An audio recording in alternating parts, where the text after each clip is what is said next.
안녕하십니까. 7시 사업 뉴스 장예진입니다. 오늘은 원천세 신고 방법과 납부 기한에 관한 소식을 전해드리겠습니다. 이 사업을 운영하시게 되면 이것저것 챙겨야 할 부분들이 많아집니다. 그중에서도 원천세 신고 방법은 사업을 운영하시는 대표님들이 꼭 알아두셔야 하는 정보인데요. 원천세란 소득에 대응하는 일정 비율의 세금을 사업자가 소득자에게 미리 부과해 공제하는 세금을 의미합니다. 소득자가 자신의 세금을 직접 납부하지 않고 원천징수 의무자가 소득자로부터 세금을 미리 징수해 국가에 납부하는 세금이라고 할 수 있죠. 그렇기 때문에 1인 사업장이 아닌 이상 근로자를 두고 있는 사업자라면 매달 원천세 신고를 반드시 진행하셔야 합니다.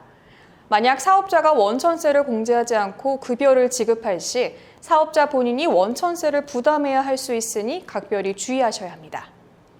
원천징수 의무자는 원천징수 대상이 되는 소득이나 급여를 지급하는 자를 말하는데요.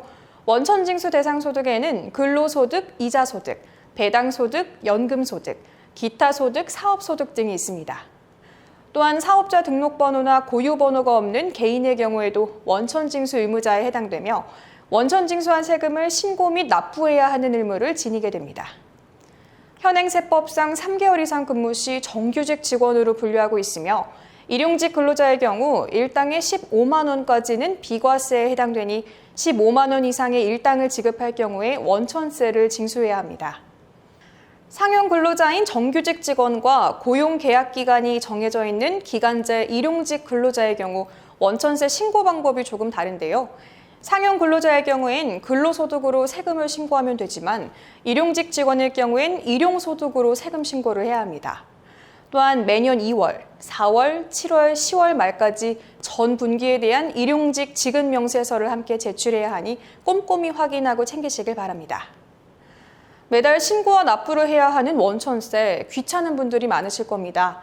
원칙적으로 원천징수 의무자는 근로자에게 급여를 지급할 때 근로소득 간이세액표에 근거해 소득세 및 지방세를 원천징수한 후 원천징수한 세액을 다음 달 10일까지 국세청에 신고 및 납부해야 하지만 원천세 신고를 매달 하는 것이 귀찮고 번거롭게 느껴진다면 일정 요건에 충족하는 자에 한해 6개월 단위로 반기별 납부를 신청할 수도 있습니다. 원천세 반기별 납부를 진행하기 위해선 원천세 신고 전 지난 1년간 사업장에 고용된 인원이 20명 이하여야 하며 종교단체나 금융업, 보험업은 제외됩니다. 반기별 신고 납부를 적용받고자 하는 사업자는 상반기와 하반기 중에 적용받고자 하는 시기를 선택할 수 있는데요.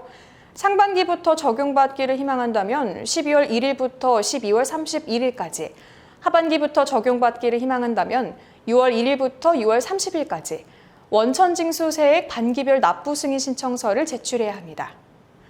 반기별 신고 납부를 관할 세무서로부터 승인을 받았다면 상반기 지급분은 7월 10일까지 신고와 납부를, 하반기 지급분은 다음해 1월 10일까지 신고와 납부를 진행하시면 됩니다.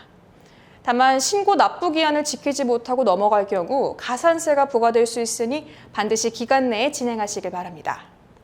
이렇게 오늘은 원천세 신고와 납부에 대한 소식을 전해드렸는데요.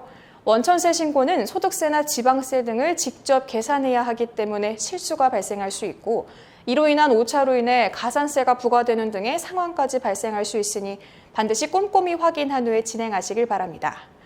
지금까지 항상 사업자들을 위해 유익한 정보를 전달하는 7시 사업 뉴스 장예진이었습니다. 감사합니다.